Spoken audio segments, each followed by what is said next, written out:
Hi, Steve here with AVI. We've got veteran instructor and automotive whiz Jim Wilson here, and he's going to take us overseas to show us how European engineers calculate multiplicative and additive fuel trims. Fuel trim guideline. This is just rough. We've been using 10 for years. If I go to a can-equipped car and with an air-fuel ratio or new one, I'm probably looking at less than 5% for my values on the air-fuel ratio. If we're looking at the older cars, we always said 10. What I'm finding out is a lot of the cars, when we get up to about 2,000 RPM, we want to be no more than about 5. So we're looking at the issues we have there. The long-term multiplicative can be driven by the post-catalytic converter sensor. So with the post-O2 sensor back there can be actually drive the long-term fuel trim. It can be as much as 2 to 4%. So you want to make sure you look at the whole system together. And the biggest thing about it is when you're looking at short-term fuel trim, on one side, on OBD2, it's going to be a little bit different than what you're going to look at on OEM side. Here's the other issue. I had a P120 throttle position switch. Now, here's the deal, what I wanted to tell you on this one. This is a BMW that I worked on forever, it seems like, to try to get it fixed. And when I first worked on it, it had 57 codes in it. And when I got done with it, I had one, and we finally got rid of that one. But here's the deal.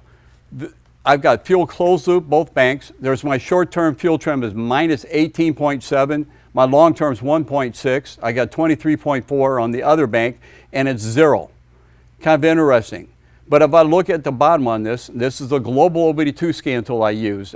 Anyway, I came back in there after a road test of 20 minutes out on the highway, finally getting this car to work, and it broke when I brought it back to the driveway, which the first time in months it actually broke down and did what it's supposed to do. Long-term secondary O2 sensor fuel trim bank 0.08 on both sides, so it's taking 8-weight fuel because the car was running a little bit rich. So what they do is they look at the rear O2 sensor and they look at the readings. It should be somewhere around 0.6 to 0.8. If it's too high, what they will do is they'll take away fuel. If it's too low, they'll add fuel. So they want to be in that window. I've heard a friend of mine just recently call it the lambda window. I call it control window. It's the same thing. I'm going to be able to control my front O2 sensors fuel trim by adding in additional fuel trim ratings. So I would take away injector pulse width on this one and I would do it across the board. So again, this is something you might see. So if you have fun, but you won't see this happen until you've done a good road test on the vehicle. I drove this car for 25 minutes before I found this one. So it is a good idea, again, to find you a good place to road test a vehicle and see what's going on. I would always tell you, you need to charge the customer for doing a road test. If we have to drive the car, we should be paid to drive the car. I know some places in the world don't like us to drive cars. I just heard that China won't let people drive a car, mechanics drive their cars because they don't like it. Well, United States we usually do, so there's some issues here.